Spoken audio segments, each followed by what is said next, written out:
Hi, my name is Douglas Kidd, and welcome to what will be the first of my weekly vlogs for Crimes of the Powerful. This week we focus predominantly on white-collar crime and the crimes of the powerful. So what do we mean by the crimes of the powerful?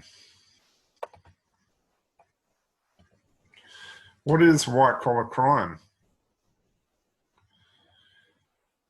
White-collar crime does not actually fit into any one category of crime. White-collar crime consists of numerous offences from the traditional crime categories, such as fraud, property offences, and crimes against the person. What types of white-collar crime are there? Today, I'm going to touch on just a few examples of white-collar crime and explain a little bit about them. So the first being the obvious, fraud. Fraud is the intentional misrepresentation or omission of facts in an instance where a person has suffered a form of monetary loss. Next, there's computer fraud. This can include credit card fraud, bank fraud, and misappropriation of personal information, amongst other things. Bankruptcy fraud, which consists of concealing assets or misleading creditors. Then there's insurance fraud.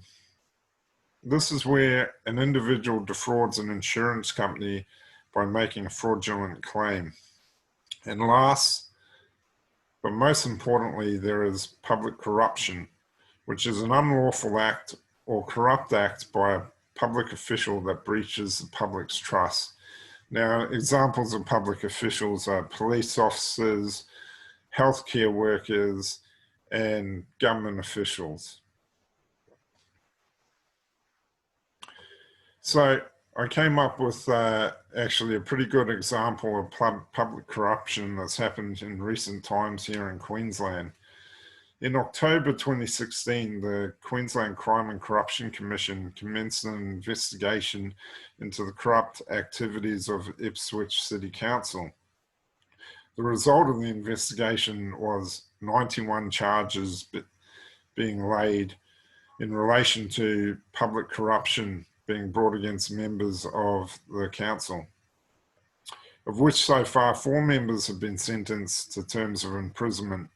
So it was a pretty serious deal, and what it did is it revealed entrenched corruption that was going on within Ipswich Council over a long period of time.